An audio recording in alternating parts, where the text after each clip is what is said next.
सत्तेतल्या कारभारणी या विशेष कार्यक्रमामध्ये आपलं स्वागत। आपण म्हणाल दिवसभर आपण नगर परिषद आणि नगर पंचायतीचे निकाल पाहतो आहोत, त्याविषयीच्या चर्चा करतो आहोत। IBN लोकमतवर लाईव्ह तुम्ही हे सगळं प्रक्षेपण पाहत आहात। सगळे निकाल सगळ्यात आधी आपण पाहिले आहेत ते फक्त IBN लोकमतवर। आणि आता आपण सत्तेतल्या कारभारणींशी बोलणार आहोत, म्हणजेच ज्या नवनिर्वाचित नगराध्यक्ष झालेले आहेत त्यांना आपण या पुढच्या 1 तासामध्ये आपल्या कार्यक्रमात बोलवणार आहोत आणि त्यांच्याशी संवाद साधणार आहोत। आतापर्यंतचा या निवडणुकीमधला त्यांचा प्रवास कसा झाला आणि यापुढे त्यांच्या समोरची आव्हानं काय असणार आहेत याविषयी त्या सगळ्यांशी बोलणार आहोत। आपल्या सगळ्यांना माहिती आहे, घरातल्या चाव्या सगळ्या एखाद्या महिलेच्या घरातल्या कर्त्या महिलेच्या हातात दिल्या की घर हे अत्यंत जबाबदारीने ती महिला सांभाळत असते आणि तसंच जेव्हा आपल्या करिअरमध्ये ती बाहेर पडते आणि त्या करिअरला आपलंसं करून जेव्हा पुढाकार घेते तेव्हा ते सुद्धा ती अत्यंत चांगल्या पद्धतीने निभावत असते। आणि असाच हा प्रवास राजकारणामधला एखाद्या स्त्रीचा आपण जाणून घेणार आहोत। सगळ्यात आधी तर नवनिर्वाचित नगराध्यक्ष ज्या झालेल्या आहेत त्यांचं आपण अभिनंदन करणार आहोत आणि त्यांच्याशी संवाद साधणार आहोत। आता आपल्यासोबत 2 नवनिर्वाचित नगराध्यक्ष आहेत। एकतर अंबेजोगाईहून काँग्रेसच्या रचना मोदी ज्यांच्याशी आपण संवाद साधणार आहोत, त्या निवडून आलेल्या आहेत, जिंकून आलेल्या उमेदवार आहेत। रचना मोदी, मी सगळ्यात आधी आपल्याशीच बोलते। आपलं खूप खूप अभिनंदन, आपण नवनिर्वाचित नगराध्यक्ष झालेले आहात। पहिली प्रतिक्रिया काय आपली, आपल्याला कसं वाटतंय? मला सध्या तर फार आनंद होतो, एक महिला म्हणून आमच्या अंबेजोगाईकरांनी मला निवडलेलं आहे आणि त्यांनी जो माझ्यावर विश्वास ठेवला आहे त्या विश्वासाला मी तडा जाऊ देणार नाही। त्यांच्या विश्वासाला मी पात्र ठरेल। नक्की। आपल्याबरोबर महाडहून स्नेहल जगताप सुद्धा आहेत, काँग्रेसच्याच त्या उमेदवार होत्या, नवनिर्वाचित नगराध्यक्ष आहेत। स्नेहलजी, आपलं सुद्धा खूप खूप अभिनंदन। आपण आपली पहिली प्रतिक्रिया, नगराध्यक्ष झालेले आहात, काय आपल्याला वाटतं? खरं तर मी सगळ्यात आधी महाडकरांचे आभार मानीन की माझ्यासह सर्व उमेदवारांना 12 नगरसेवक पदाच्या उमेदवारांना त्यांनी निवडून दिलेला आहे। त्यामुळे मी त्यांचे निश्चितच या ठिकाणी पहिलं तर आभार मानीन। आणि त्याचबरोबर हा जो काही प्रवास होता तो अतिशय सुंदर असा प्रवास होता आणि त्यामुळे मी महाडकरांच्या विश्वासाला कधीही तडा जाऊन देणार नाही। नक्की। स्नेहलजी, खूपदा असं होतं की नगराध्यक्ष महिला जेव्हा निवडून येते किंवा ती नगराध्यक्ष जेव्हा होते तेव्हा तिच्यावर अर्थातच काम पुढे कसं करायचं याची तर जबाबदारी असतेच, मात्र त्याच वेळेला आपल्या कुटुंबाची साथ लागते, कारण घरातल्या सगळ्या गोष्टी आटोपून तिला बाहेर पडायचं असतं आणि मग बाहेरच्या सगळ्या जबाबदाऱ्या सांभाळायच्या असतात। कशी कुटुंबाची साथ राहिली या सगळ्या प्रवासामध्ये, काय सांगाल त्याविषयी? फॅमिलीचा खूप मोठा सपोर्ट होता याच्यामध्ये आणि आम्ही फुल फॅमिलीज म्हणजे प्रचारासाठी निघायचो बाहेर, त्यामुळे सकाळ आणि संध्याकाळ ही ठरलेली असायची आणि फॅमिलीच्या सपोर्ट शिवाय हे शक्यच नव्हतं। नक्की। रचना जी, आपण सांगाल, हाच प्रश्न आपल्याला सुद्धा आहे। खूपदा असं होतं की अनेक गोष्टी घरातल्या सांभाळून आपल्याला बाहेर पडायचं असतं आणि मग बाहेरची, आणि ते सुद्धा राजकारणातली जबाबदारी आता आपल्याला पार पाडायची आहे। तर या सगळ्या निवडणुकीच्या दरम्यान कुटुंबाचा सपोर्ट, कुटुंबाची मदत कशी राहिली? कुटुंबाचा मला सर्वात मोठा चांगला पाठिंबा होता मॅडम। माझे पती यांनी मला खूप साथ दिली या राजकारणात आणि आमचे नेते, जर आमचे मोठे भाऊच आहेत त्यांनी पण आम्हाला फार छान साथ दिलेली आहे। प्रत्येक गोष्टीसाठी ते मला म्हणजे समजून सांगतात, व्यवस्थित मला मार्गदर्शन करतात। त्यांच्या मार्गदर्शनामुळेच मी या निवडणुकीत व्यवस्थित प्रचार करू शकले। सगळ्या अंबेजोगाईकरांना डोर टू डोर जाऊन भेटले, त्यांच्याशी संवाद साधला। घरी त्यांनी, माझ्या आईनी म्हणजे सासूबाईंनी, माझ्या पतींनी माझ्या मुलांचं वगैरे व्यवस्थित लक्ष दिलं, त्यांना व्यवस्थित सांभाळून घेतलं। मला कुठल्याही कामाचं असं प्रेशर वगैरे दिलं नाही, त्यामुळे त्यांच्याबद्दलही मी फार आभारी आहे। त्यांच्या सपोर्ट शिवाय मी हे सगळं काही करू शकले नसते। नक्की। आपल्याबरोबर आता जोडल्या गेलेल्या आहेत माधवी कदम, ज्या सातारा विकास आघाडीच्या उमेदवार होत्या, नवनिर्वाचित नगराध्यक्ष आहेत, साताऱ्याहून त्या आपल्याबरोबर जोडल्या गेलेल्या आहेत। माधवी कदम, आपले सुद्धा खूप खूप अभिनंदन। आपण सुद्धा नवनिर्वाचित आता नगराध्यक्ष झालेले आहात। कसा राहिला अनुभव प्रचारादरम्यानचा, आपण जेव्हा सगळ्या सातारकरांशी संवाद साधत होता तेव्हाचा आणि आता निवडून आल्यानंतरचा?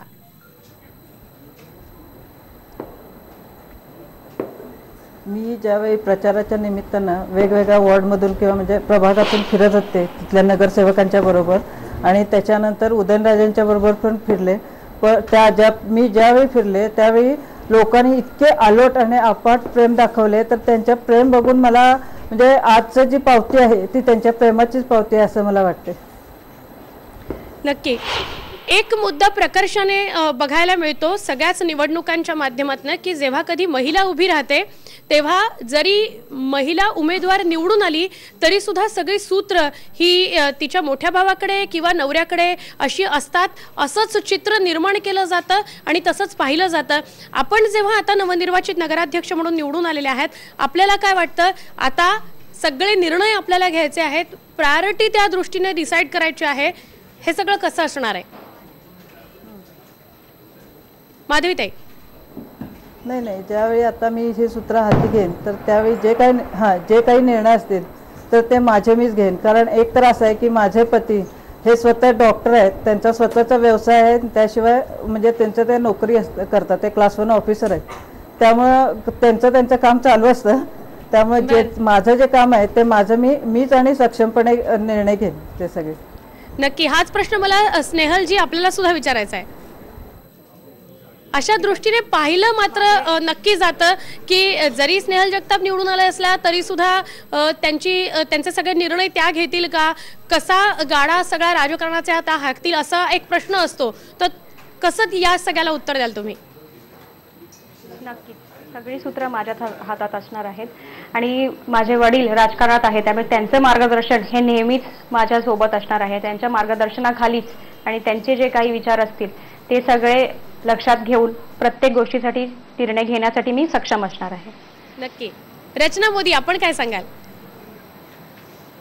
मी तेच सांगू इच्छिते ताई की मी सुद्धा भरपूर निर्णय मी माझ्या स्वतः घेणार आहे आणि एक महिला म्हणून आमचे नेते जसे राजकिशोरजी मोदी यांनी एक महिला म्हणून मला निवडलेलं आहे घरातनं आणि ते मला इतक्या व्यवस्थितपणे सांभाळून घेतात, प्रत्येक गोष्टीत मार्गदर्शन करतात आणि कुठे अडचण वगैरे आली तर ती कशी हाताळायची यांनी मला खूप व्यवस्थित सांगितलेलं आहे आणि एक महिला म्हणून ते मला जितक्या जवळतेने जाणून घेतात.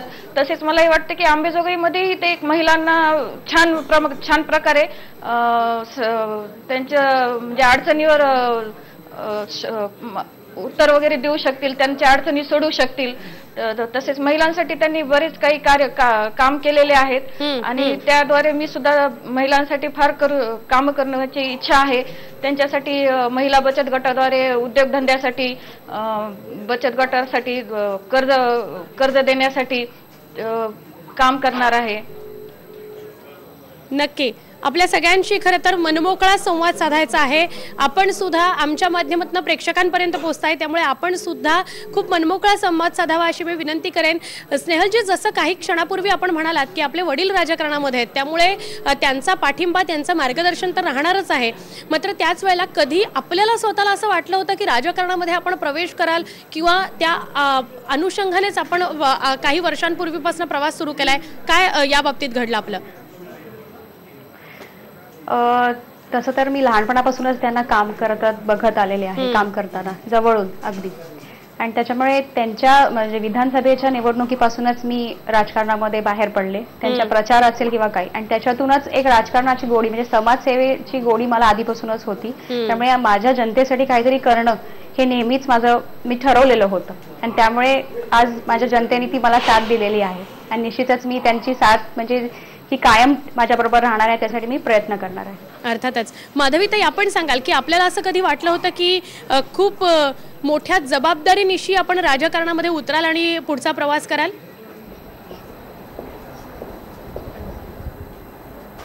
नाही, माझ्याकडेही तसं बघाल तर ही जबाबदारी जी आहे ही तशी अचानकच आलेली आहे. पण मला असं आहे की माझ्या माहेरी वडील सुद्धा माझे राजकारणात कधी नव्हते, पण समाजसेवा त्यांची खूप चाललेली असायची. त्याच्यानंतर मी लग्न होऊन इकडे आले, त्याच्यानंतर माझे मिस्टर जे आहेत डॉक्टर संजोग कदम, हे सुद्धा त्यांनी सुद्धा 25 ते 30 वर्ष निस्वार्थीपणे अगदी समाजाची सेवा केलेली आहे। त्यामुळे मला असं वाटतं की समाज ह्याच्यात राजकारणाचा जरी अनुभव नसला तरी मला ही जी संधी मिळाली आहे ती फक्त समाजसेवा करायची संधी आहे। मला राजकारणाचं नसलं तरी समाजाची सेवाच करायची आहे फक्त।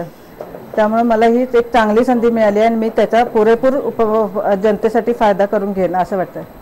नक्की मला प्रकर्षाने जाणवते आपल्या तिघांशी बोलताना की कुठेतरी राजकारणाच्या माध्यमातून समाजकारण किती मोठ्या पद्धतीने आपण करू शकतो, समाजासाठी काय आपण करू शकतो या अनुषंगाने आपल्या सगळ्यांचा प्रयत्न राहील हेच आपल्या बोलण्यामधून समोर येत आहे। रचनाताई, आपण सांगाल की आपल्याला असं कधी वाटलं की आपण राजकारणामध्ये उतराल आणि या मोठ्या जबाबदारीनिशी आता आपल्याला समाजासाठी काहीतरी करण्याची संधी मिळाली तर त्या माध्यमातून काम कराल?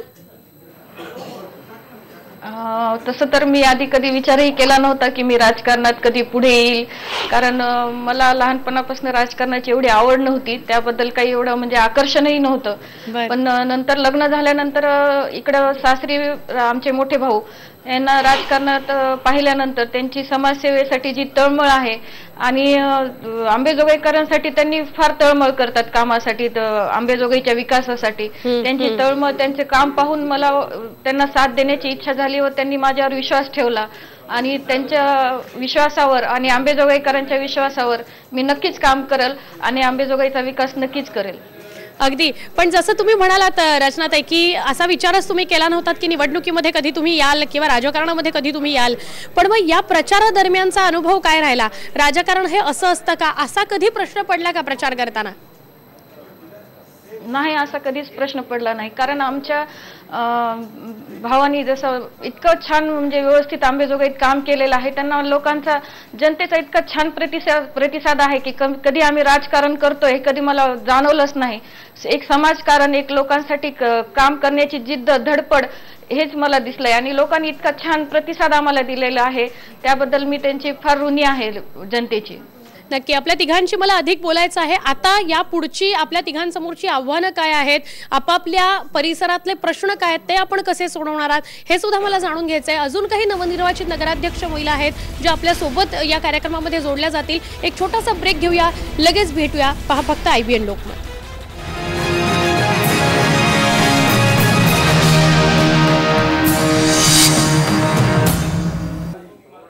सत्तेतल्या कारभारणी या विशेष कार्यक्रमामध्ये आपलं स्वागत। जसं मी सुरुवातीलाच म्हटलं या कार्यक्रमाच्या की दिवसभर या निकालांचं विश्लेषण आपण केलेलं आहे, कुठे काय पक्षीय बलाबल होतं किंवा कोण कुठे निवडून आलं, कुणाची सरशी झाली, या सगळ्या विषयी आपण बोललेलो आहोत। आत्ता मात्र ज्या नवनिर्वाचित नगराध्यक्ष झालेल्या आहेत त्या सगळ्या महिलांशी संवाद साधण्याचा आपण प्रयत्न करतोय।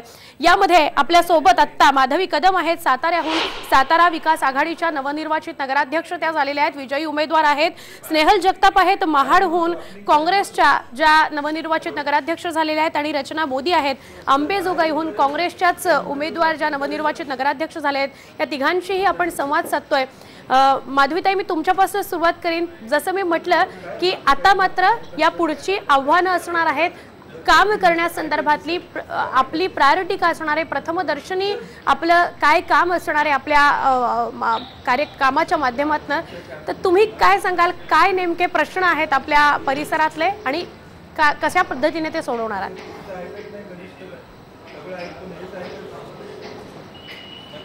पहिल्यांदा म्हणजे आमच्या स्वच्छतेचा पहिला हे स्वच्छता केली जाईल, जिथं कुठं कचरा पडला असेल किंवा आणखीन जे काही स्वच्छता कचरा असेल किंवा ज्या काही उघड्या जागा असतील त्या ते स्वच्छ करून त्याच्या पूर्ण स्वच्छ हे करण्यात येईल। आणि याशिवाय गटारे जे आहेत ती बंदिस्त करण्यात येतील। रस्ते व्यवस्थित जे खड्ड्याचे रस्ते आहेत तर ते व्यवस्थित करण्यात येतील।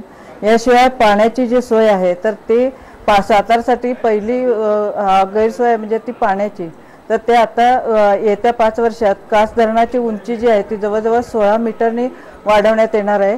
त्यामुळे येत्या 5 वर्षात ते म्हणजे पुढच्या जवळजवळ 35 ते 40 वर्षांचा विचार करून वाढते, म्हणजे जे लोकसंख्या वाढेल त्याचा विचार करून ह्याच्या पुढची पाण्याची सोय व्हावी आणि कायम 24 तास आणि मुबलक पाणी पुरवठा मिळावा या दृष्टीने पहिल्यांदा ते काम हाती घेण्यात आहे।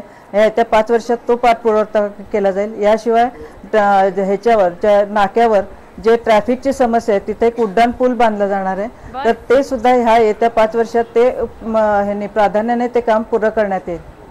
नक्की माधवीताई, मात्र हे सगळं काम करत असताना अनेक प्रश्नांना तोंड द्यावं लागणार आहे, अनेक आव्हानांना सामोरं जावं लागणार आहे आपल्याला. आत्ता प्रथमदर्शनी विचार करताना, म्हणजे खरं तर आज विजयोत्सवाचा दिवस आहे, पण आजच्या दिवशीच मी तुमच्याशी हा संवाद साधते.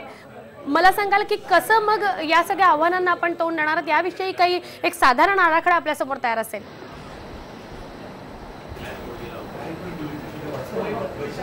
नाही, तसा आराखडा म्हणजे मी आता त्याचा सगळ्याचा अभ्यास करेन. ते जे काही जे त्या विषयातले तज्ज्ञ लोक जे आहेत, त्याशिवाय जनतेच्या अडचणी आणि आमची जी आघाडी आहे त्याच्यातले जे वरिष्ठ लोक आहेत या सगळ्यांशी चर्चा करून त्याच्यातून एक काहीतरी आराखडा म्हणजे जो सगळ्यांच्या सोयीचा असेल तर तोच ठरविला जाईल आणि त्या आराखड्यानुसार काम केलं जाईल.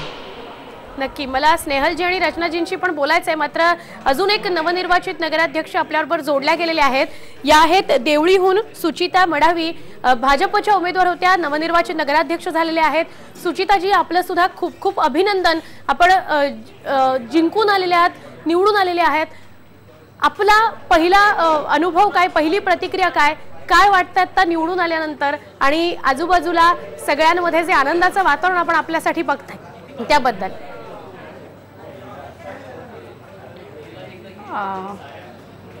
आनंदाची बातमी म्हणजे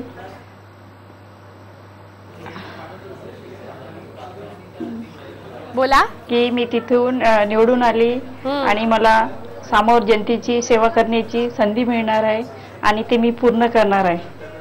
बर, पण कधी वाटलं होतं असं आपण राजकारणामध्ये याल सुचिताजी आणि नगराध्यक्ष म्हणून आपल्याला काम करण्याची संधी मिळेल? आवाज थोडा कमी येत आहे मॅडम. सुचिताजी, कधी आपल्याला असं वाटलं होतं की राजकारणामध्ये आपण प्रवेश कराल, नगराध्यक्ष व्हाल आणि आता समाजकारण राजकारणाची संधी आपल्याला मिळेल, असं कधी वाटलं होतं का? नाही, असं मी कधी सोचलं नव्हतं. पण मी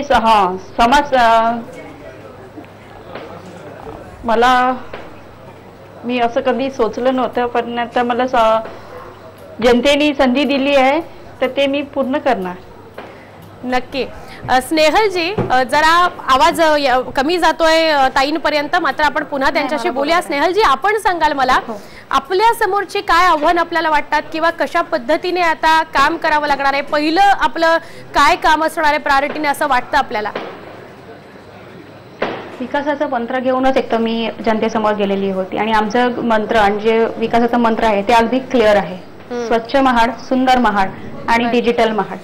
त्याचबरोबर आम्ही महिलांकरता टॉयलेट्स जागोजागी शहरांमध्ये बांधणार आहोत. मग त्याचा फक्त स्थानिक महिलांना उपयोग न होता बाहेरून येणाऱ्या महिलांना देखील त्याचा उपयोग होणार आहे.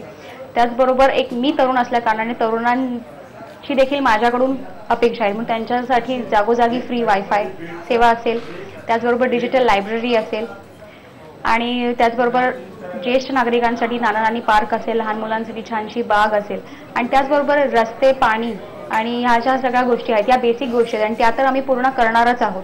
पण त्याचबरोबर नगरपालिकेमार्फत काहीतरी नवीन आणि काहीतरी वेगळं करण्याचं आमचं मानस असणार आहे. तुम्ही डिजिटल महाड कसं होईल या अनुषंगाने प्रयत्न करणार आहात असं म्हणालात. खरं तर डिजिटलायझेशन हे शहरोशहरी होणं अपेक्षित आहे, गावोगावी होणं अपेक्षित आहे. या अनुषंगाने काही विचार केलेला आहे पुढचा? महिलांमध्ये सुद्धा या डिजिटलायझेशन संदर्भात जागृती आणणं गरजेचं आहे. तर त्याविषयी जेव्हा तुम्ही प्रचारादरम्यान कधी फिरला असाल तर महिलांकडनं काही प्रतिक्रिया आलेल्या आहेत? अतिशय. म्हणजे त्यांच्यासाठी फक्त इतक्यावरच न थांबता, म्हणजे नुसते टॉयलेट्सवर न थांबता त्यांच्यासाठी छानसं सभागृह आम्ही इथे बांधणार आहोत. ओपन थिएटर्स आम्ही इथे महाडसारख्या शहरामध्ये, आम्ही क वर्ग नगरपालिका आहे आमची, इथे आम्ही तेही राबवणार आहोत. त्याचबरोबर आम्ही त्यांच्यासाठी योगा सेंटर, महिलांकरता जिम असेल आणि त्याचबरोबर वेगवेगळ्या कला सादर करण्यासाठी भरपूर असे काही त्यांना मंच आम्ही इथे उपलब्ध करून देणार आहोत. नक्की. रचनाजी, मी आपल्याकडे आपण सांगाल की आपल्या समोरची आपल्याला काय आव्हानं वाटतात, कशा पद्धतीने आपण काम करणार आहात आणि पहिले हे काम करायचं असं काहीतरी ठरवलेलं असेल, नगराध्यक्ष झाल्यानंतर काय करणार आहात हे ठरवलेलं असेल, काय विचार? सर्वप्रथम आमचं एक स्वप्न आहे स्वच्छ अंबेजोगाई, सुंदर अंबेजोगाई, हरित अंबेजोगाई.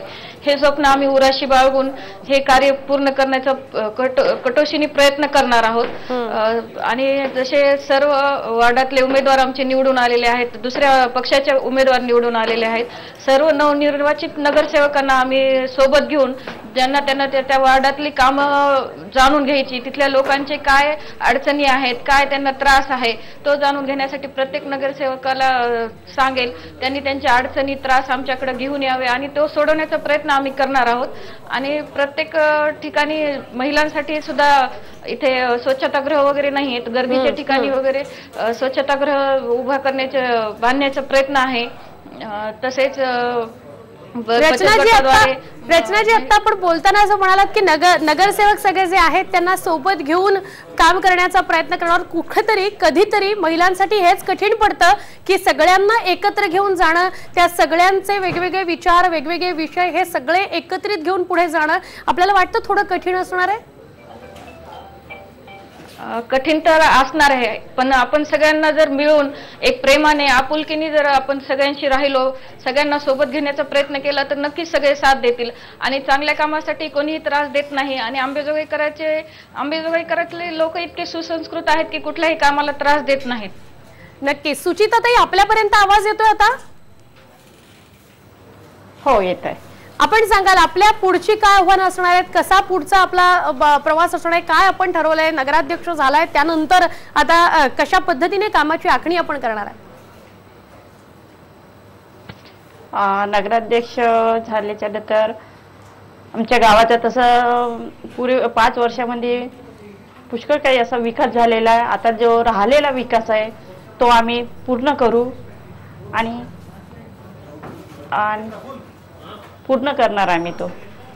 नक्की। तुम्हा चौघांशीही बोलून खूप छान वाटलं। खरं तर तुमचे अनुभव अजून जाणून घ्यायचे आहेत, संवाद साधायचा आहे, मात्र आता या कार्यक्रमामध्ये पुन्हा ब्रेकची वेळ झाली आहे। ब्रेक घेऊया, लगेच भेटूया। पहा फक्त IBN लोकमत। सत्तेतल्या कारभारणी या विशेष कार्यक्रमामध्ये पुन्हा स्वागत। नवनिर्वाचित ज्या नगराध्यक्ष झालेल्या आहेत त्यांच्याशी संवाद साधतोय आपण। देवळीमधून आपल्यासोबत सुचिता मढावी आहेत, भाजपच्या उमेदवार ज्या नवनिर्वाचित नगराध्यक्ष झालेल्या आहेत। सुचिताजी, या ब्रेक आधी मी आपल्याशीच बोलत होते, मला सांगाल आपल्याला असं वाटलं होतं राजकारणामध्ये आपण प्रवेश कराल आणि आता जेव्हा आपण नवनिर्वाचित नगराध्यक्ष झालेला आहात, हा सगळा प्रवास कसा वाटला? प्रचारादरम्यानचा आपण प्रत्यक्ष लोकांना भेटलात, मतदान करण्यासाठी बाहेर या म्हणून सांगितलं त्यावेळेचा? प्रचार करताना खूप काही अशा अडचणी आल्या प्रचार करताना की माझी आर्थिक परिस्थिती नसल्यामुळे मी सर्वसाधारण कुटुंबातली महिला असल्यामुळे लोकांपर्यंत प्रचार करताना मला भाषण देताना अडचण येत होत्या का मी म्हणजे माझ्या रक्तात राजकारण नसल्यामुळे मला खूप काही अडचणी आल्या की मी स्टेजवर जाऊन भाषण देताना आरोप प्रत्यारोप कसा सामना केला पण आपण त्या या सगळ्याचा? मला म्हणजे सवय नाही, तर मी आधी पण आदल्या 5 वर्षात मी नगरसेविका असल्यामुळे त्यामुळे मी त्या देवळी नगर परिषदेच्या प्रशासनाच्या अनुभवाच्या याच्यातून आणि लोकांपर्यंत आम्ही कामं केले आहे त्या प्रभागातून आणि लोकांशी माझे म्हणजे आरडीच्या माध्यमातून लोकांशी चांगला माझा परिचय आहे आणि त्यांच्याशी मी म्हणजे प्रामाणिकतापणे असल्यामुळे लोकांनी मला सुचिताताई असं म्हणायचं का मग की कुठेतरी प्रामाणिकपणे जर आपण काम केलेलं असेल तर त्याचं फळ आपल्याला मिळतं, सगळ्यांनी आपल्याला, सगळ्या देवळीच्या लोकांनी आपल्याला निवडून दिलंय हे त्याचंच फळ असं म्हणायचं? हो। पण मग देवळीचे मूळ प्रश्न काय आहेत? हा, बोला। मूळ प्रश्न आमचे भारतीय जनता पार्टीचे वर विश्वास आहे लोकांचा, नेत्याचं नेतृत्व चांगलं असल्यामुळे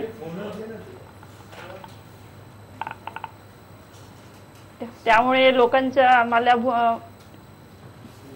मला आमच्यावर विश्वास असल्यामुळे आम्हाला खूप काही म्हणजे त्यांचा सपोर्ट मिळाला आम्हाला समजा, आणि आम्हाला निवडणूक त्यामुळे आम्हाला सामोरं जाता आले.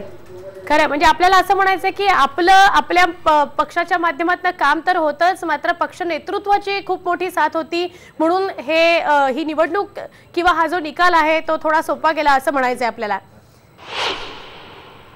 हो नक्की. मी आपल्याकडे पुन्हा येते, संवाद साधते आपल्याशी. मात्र स्नेहल जगताप आणि रचना मोदी सुद्धा आपल्या सोबत आहेत. रचना मोदी, आपण सांगाल, आता तर राजकारणामध्ये प्रवास सुरू झालेला आहे आणि अर्थातच कुटुंबाची साथ आहे आपल्याला, मात्र प्रत्यक्ष आपल्या काही आवडीनिवडी ज्या जोपासायच्या राहून गेल्या, आता दुप्पट जबाबदारी आपल्यावर आलेली आहे. म्हणजे कुठेतरी कुटुंब सांभाळायचं आहे, त्याच्या पुढे जाऊन नगराध्यक्ष पद सांभाळायचंय, कामं करायची आहेत, पण अशामध्ये कुठेतरी आवडीनिवडी राहून गेल्या, असं काही राहिलंय? म्हणजे आवडीनिवडी काय होते आपल्या ज्या मागे राहून गेल्या असं वाटतंय? नाही, तसं आवडीनिवडी काही अशा माग राहून गेलेले नाहीयेत. पण आता राजकारणात आल्यामुळे आता समाज कल्याण करणं हेच एक स्वप्न राहिलेलं आहे आणि त्याच्यातच मी माझा आनंद, आपले स्वप्न पूर्ण करणार आहे. बर, पण तिकडचे मूळ प्रश्न काय आहेत ज्याच्याशी आता लढावं लागणार आहे, ज्याच्यावर काम करावं लागणार आहे? मूळ प्रश्न म्हणजे इथं आधी मागं दुष्काळ असल्यामुळे पाणी टंचाईचा फार त्रास झालेला आहे. आंबेजोगाईकरांना पाण्यासाठी फार कष्ट घ्यावं लागले, त्यांना फार त्रास सहन करावा लागला. पण सध्याच्या काळात देवानी चांगली आम्हाला कृपा केली व पाऊस छान झाला, त्यामुळे यावेळेस नेहमी स्वच्छ पाणी पुरवठा करण्याची प्रयत्न आम्ही कसोशीने करणार आहोत. नक्की स्वच्छ पाणी पुरवठा आणि त्याबरोबर नियोजन सुद्धा करावं लागणार आहे, म्हणजे पुन्हा असे प्रश्न निर्माण होऊ नयेत यासाठीची तरतूद आतापासून करावी लागणार आहे. हो, स्नेहल जगताप सुद्धा त्यासाठी. बोला. नाही, पाणी कसं, वेस्ट पाणी कसं पुन्हा यूज करता येईल त्यासाठी लोकांना मार्गदर्शन करणार आहेत. पाणी बचताचं त्यांना सांगणार आहोत. नक्की आपला मुद्दा लक्षात आला. स्नेहल जगताप आणि माधवी कदम सुद्धा आपल्या सोबत आहेत. स्नेहलताई, जसं मी म्हटलं आता की कुठेतरी घरातनं बाहेर पडायचं म्हणजे कौटुंबिक जबाबदारी तर सांभाळायचीच, मात्र तिथून बाहेर पडून राजकारणामध्ये, समाजकारणामध्ये सुद्धा आता जोरदार मुसंडी मारावी लागणार आहे. त्या अनुषंगाने काय ठरवलेलं आहे की पहिली प्रायोरिटी, पहिलं मूळ विषय तिथला कुठला आहे आणि त्यावर कशी मात करायची आहे? पहिली प्रायोरिटी म्हणजे इथे कचऱ्याचा प्रश्न, जो सर्वात मुख्य प्रश्न आहे आणि त्या बाबतीत आम्ही निर्णय घेतलेला आहे आणि घेणार आहोत येत्या काळामध्ये की आम्ही बायोगॅस प्रकल्प राबवणार आहोत. त्याचबरोबर जागोजागी जिथे आता आपल्याला कचराकुंड्या दिसतात तर भविष्यात दिसू नये याच्यासाठीचा आमचा प्रयत्न असणार आहे. त्याचबरोबर इथे ट्रॅफिकचा प्रश्न आहे, त्यामुळे जागोजागी ट्रॅफिक जॅमर्स असतील, वन वे किंवा अगदी पार्किंगचा प्रश्न असेल, हे सगळे प्रश्न मार्गी लावणार आहोत. सगळ्यांना घेऊन सोबत पुढे जावं लागणार आहे, वेगवेगळ्या विचारांना सामोरं जावं लागणार आहे. त्याच्यासाठी मानसिक तयारी सुद्धा गरजेची असते आणि राजकारणामध्ये गेल्यानंतर तर ती तयार सुद्धा होते असं म्हणतात. तर तसा कधी विचार आला मनात, येऊन गेला नवनिर्वाचित नगराध्यक्ष पदासाठीच्या निवडणुकीमध्ये उतरलात तेव्हा? हो, मला म्हणजे अशक्य असं वाटत नाही की सगळ्यांना घेऊन चालून, म्हणजे जर अगदी विकासाच्या बाबतीतले जर प्रश्न असतील तर त्याच्यामध्ये मला वाटतं स्पष्ट सगळ्यांचं बहुमत, म्हणजे अगदी मत घेऊनच प्रत्येक निर्णयावर आम्ही निर्णय घेणार आहोत, प्रत्येक अगदी जे काही काम असेल. त्यामुळे मला असं वाटत नाही की कुठेही अडचण येणार आहे. त्यामुळे सगळ्यांना एकत्र घेऊनच विकासाची कामं आम्ही एकत्र करणार आहोत. माधवीताई, आपला कसा अनुभव राहिला अशा काही विचारांशी, अशा काही प्रवृत्तींशी? जरा त्यांना सामोरं जावं लागलं, त्याच्यामुळे काही अडचणी आल्या या प्रचाराच्या दरम्यान किंवा या निवडणुकीच्या दरम्यान? नाही, काही तशा अडचणी नाहीत आलेल्या. फक्त म्हणजे माझे जे आघाडीचे आमचे वरिष्ठ आहेत त्यांनी मला काही मार्गदर्शन केले, त्याशिवाय समाजातील काही लोक आहेत त्यांनी हे केलं. त्यामुळं आणि कोणत्याही स्त्रीला सगळ्यांना ॲडजस्ट करून बरोबर जाणं हे संसारातून नेहमी चाललेलंच असतं, तेच फक्त आता इथं करायचं आहे. त्यामुळे ह्याच्यात फारसं काही अवघड जाईल असं मला वाटत नाही. त्यामुळे मी सगळ्यांना माझ्या ज्येष्ठांच्या विचाराने त्याशिवाय समाजातले जे काही तज्ज्ञ लोक आहेत त्यांच्या विचाराने आणि लोक आहेत म्हणजे जनता आहे त्यांच्या सोयीने किंवा त्यांच्या ज्या सूचना असतील त्या लक्षात घेऊनच कोणतंही काम केलं जाईल. नक्की. मला आपल्या चौघांशी एका विषयावर मात्र बोलायचं आहे. तुमच्या चौघांच्याही खरं तर प्रतिक्रिया हव्यात. फक्त खासदार महिला होऊन किंवा आमदार मोठ्या प्रमाणात महिला होऊन चालणार नाही, तर अगदी छोट्या छोट्या निवडणुकीच्या माध्यमातून महिला राजकारणामध्ये आल्या पाहिजेत, खूप मोठ्या प्रमाणावर आल्या पाहिजेत. याविषयीचं आपल्या चौघींचं मत मला जाणून घ्यायचंय. स्नेहलताई, आपल्यापासून सुरुवात करते.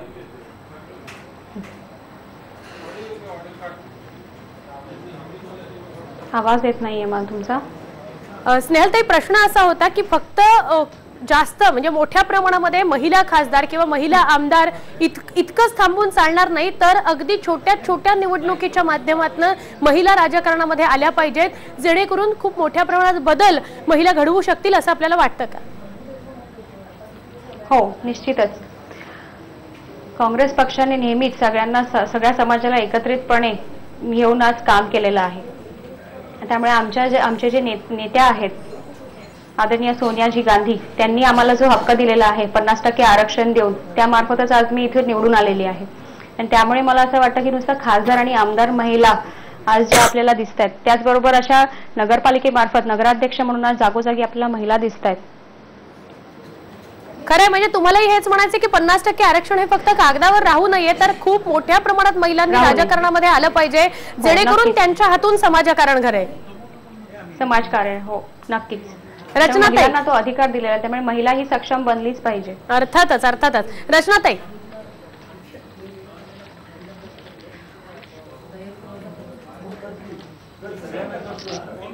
मॅडम प्रश्न विचारा पुन्हा एकदा. रचनाताई, आपल्यापर्यंत आवाज येतोय ना? हो हो, बोला. मुद्दा असा आहे की कुठेतरी हे 50% आरक्षण जे आहे महिलांसाठीचं ते फक्त कागदावर राहू नये, तर मोठ्या प्रमाणामध्ये आमदार खासदारच नव्हे तर छोट्या छोट्या निवडणुकीच्या माध्यमातून महिला या राजकारणामध्ये आल्या पाहिजेत, जेणेकरून समाजकारण खूप मोठ्या प्रमाणात घडेल. सहमत आहात का आपण? हो मॅडम, हा तुमचा प्रश्न बरोबर आहे. कारण एक महिला ही आहे जी प्रत्येकांचा प्रश्न प्रत्येकांच्या अडचणी समजू शकते. महिलाजवळ एक ताकद असते प्रत्येक कुटुंबाला सोबत घेऊन चालण्याची. प्रत्येकांच्या आवडी निवडी, प्रत्येकांचे प्रश्न ते एक महिला एक ज्या प्रकर्षाने जाणू शकते, तसं समाजाचे पण प्रश्न आम्ही जाणू शकतो.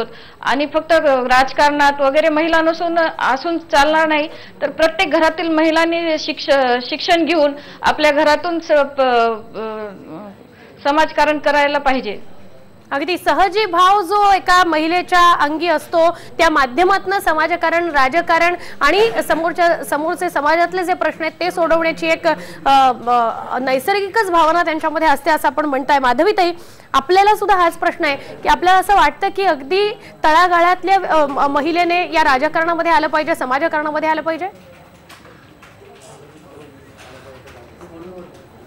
हो, आलं पाहिजे. कारण काय आहे की समाजातल्या असं नाही की फक्त वरच्या ज्या स्तरातल्या महिला आहेत त्यांच्याकडेच सक्षमीकरण किंवा त्यांच्याकडेच टॅलेंट आहे असं नाही, तर अगदी तळागाळातल्या ज्या महिला आहेत त्याच्यापासून सगळ्या महिलांच्यात जे टॅलेंट आहे, तर ते ह्या छोट्या छोट्या पदावर काम करून की महिला काम करतील तर त्या आणखीन तयार होतील आणि त्यांचं ते जे टॅलेंट आहे तर ते पुढे येईल आणि त्या अशा काम करून मग आणखीन त्यांना अनुभव येऊन त्या आणखीन पुढे जायला सक्षमपणे पुढच्या जबाबदाऱ्या सांभाळू शकते. नक्की. निवडणुकीच्या निमित्ताने का होईना आपण सगळ्या जेव्हा आपल्या घरातनं बाहेर पडलात तेव्हा प्रकर्षाने आपल्याला हे जाणवलं असेल किंवा आपले अनुभव मला ऐकायला आवडतील की कुठेतरी अजून महिलांना, खास करून खेडोपाड्यातल्या महिलांना अजून सजग आणि सबल बनवायची गरज आहे, त्यांच्यापर्यंत पोहोचण्याची आणि त्यांना आत्मविश्वास देण्याची गरज आहे. माधवीताई,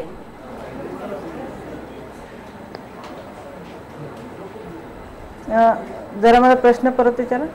मी असं म्हटलं की अजून सुद्धा खेडोपाड्यातल्या अनेक महिलांपर्यंत पोहोचवायची, त्यांना सबल, सजग आणि आत्मविश्वास त्यांच्यामध्ये निर्माण करण्याची गरज आहे असं आपल्याला वाटतं का जेव्हा आपण या राजकारणाच्या निमित्ताने, निवडणुकीच्या निमित्ताने बाहेर पडलात तेव्हा?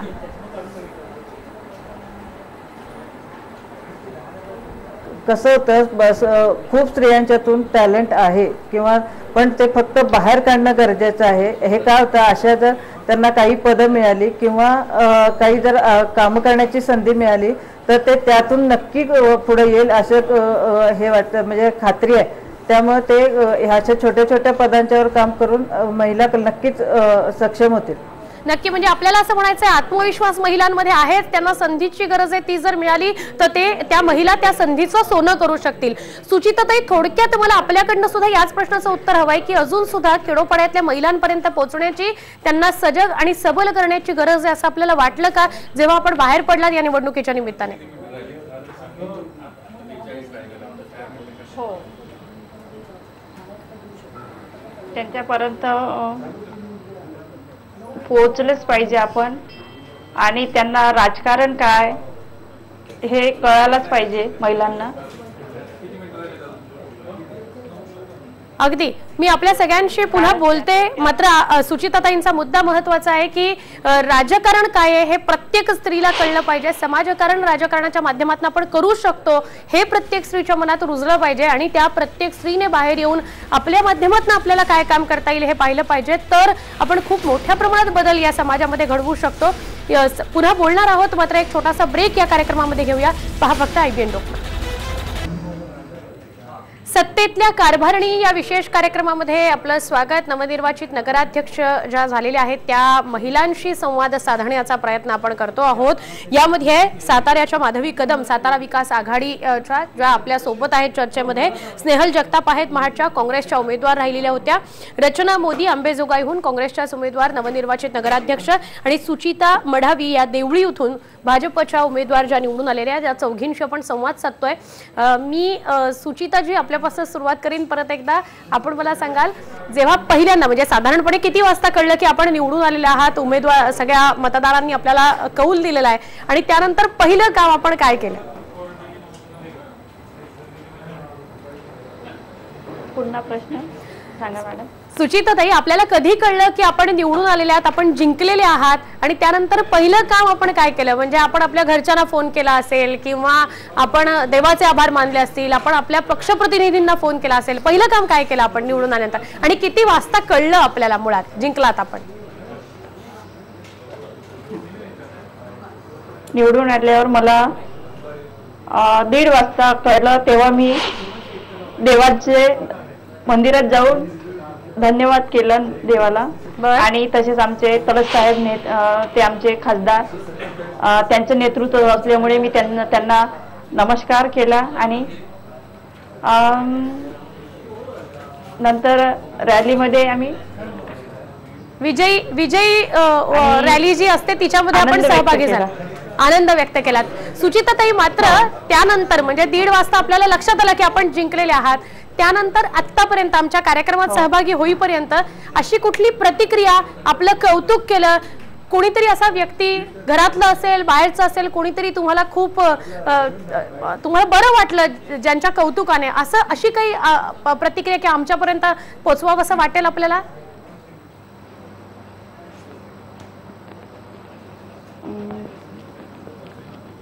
कौतुक, हो, माझ्या वार्डातील माझ्या जनतेने माझं कौतुक केलं आहे, त्यामुळे मला खूप काही असा आनंद झाला आहे. नक्की.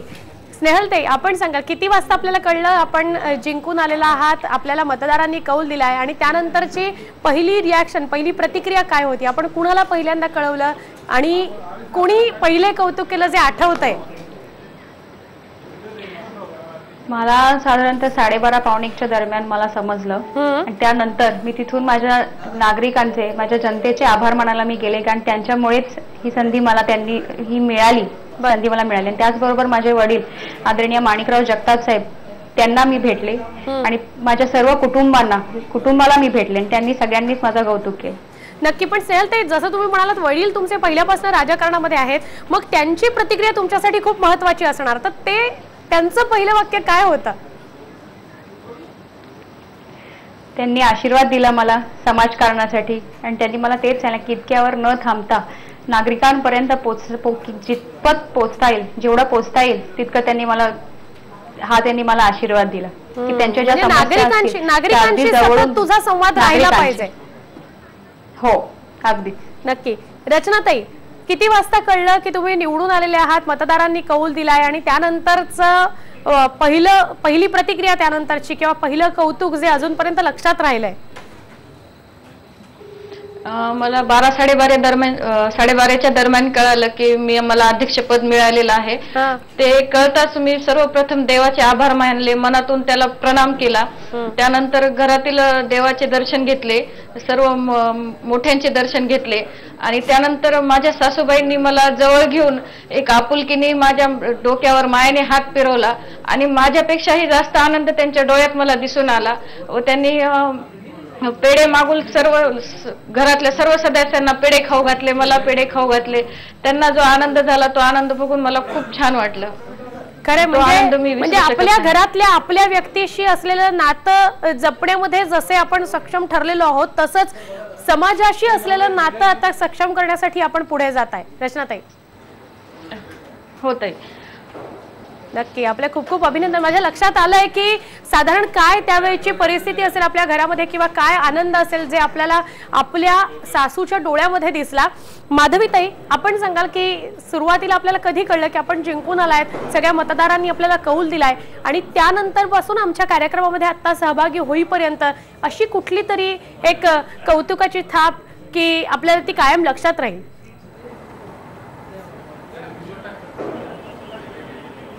साधारण 12:30 ते 1:15 दरम्यान मला समजलं की मी निवडून आलेली आहे. त्यानंतर माझे सातारा विकास आघाडीचे नेते खासदार श्रीमंत छत्रपती उदयनराजे आणि त्यांच्या सुविद्य पत्नी दमयंतीराजे यांच्याबरोबर आम्ही जाऊन सर्टिफिकेट ते स्वीकारले. त्यानंतर मी पहिला म्हणजे हे आलं की देवाच्या मनातल्या मनात आभार मानले. त्यानंतर मला माझ्या आईवडिलांची आठवण आली पहिल्यांदा आणि त्यानंतर मी बाहेर आल्यावर इतका प्रचंड जनसमुदाय होता बाहेर थांबलेला आणि त्यांच्या डोळ्यात जे काही माझ्याबद्दल कौतुक आणि प्रेम आणि आनंद दिसत होता तिथंच मला सगळं काही मिळालं होतं. म्हणजे प्रत्येकाच्या मनात असं वाटत होतं की मला खरं तर ही उमेदवारी जी मिळाली ती एक सर्वसामान्य स्त्री म्हणून मिळाली होती. तर असं त्या म्हणजे त्या जनतेच्यातल्या प्रत्येकाच्या डोळ्यात मला असं वाटत होतं की माझी एकटीचा आज हा विजय नाही आहे, तर त्या प्रत्येकाच्या डोळ्यात दिसत होतं की हा ते माझा विजय. त्या प्रत्येकाच्या डोळ्यातला विजय हा मला खूप सुख देऊन गेला.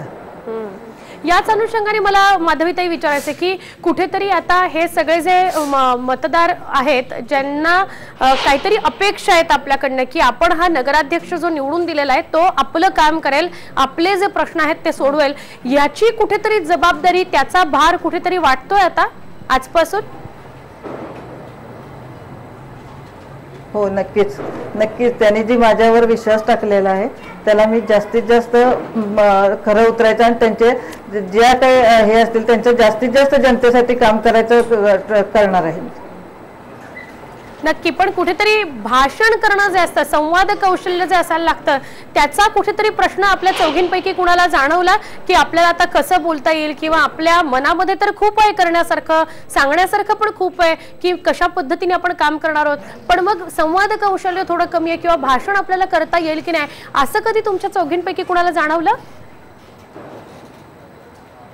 स्नेहलताई, माधवीताई.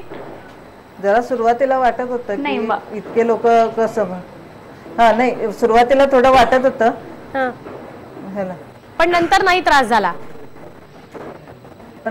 पण मग नंतर जरासं नंतर थोडेसे जसे मेळावे झाले, महिला मेळाव्यातून जसे बोलायला लागलो, ते सभा झाल्या त्याच्यातून बोलायला लागल्यावर एक प्रकारचा कॉन्फिडन्स आला आणि आता नाही म्हणजे असं भीती नाही वाटत जे सुरुवातीला वाटायचं ते. नक्की, कारण आपल्या मनामध्ये समाजकारण करण्यासाठीचे खूप सारे प्लॅन्स असतात आणि ते आपल्याला आता खरं तर करण्याची संधी मिळणार आहे. तुम्ही चौघीही या कार्यक्रमामध्ये सहभागी झालात आणि जसं का होईना, जेवढं का होईना आमच्याशी मनमोकळा संवाद साधता आला तो साधलात, त्याबद्दल तुम्हा चौघींचेही आभार आणि पुन्हा एकदा तुम्हा चौघांचंही अभिनंदन. नवनिर्वाचित नगराध्यक्ष आपण झालेला आहात आणि आपल्या मनामध्ये असलेला जो आपल्या आजूबाजूचा परिसर आहे तो आता घडवण्यासाठी आपण कटिबद्ध असणार आहात. पुन्हा एकदा आभार. आपण या कार्यक्रमात सहभागी झालात आणि या कार्यक्रमामध्ये आम्ही इथेच थांबतोय. पहा फक्त IBN लोकमत.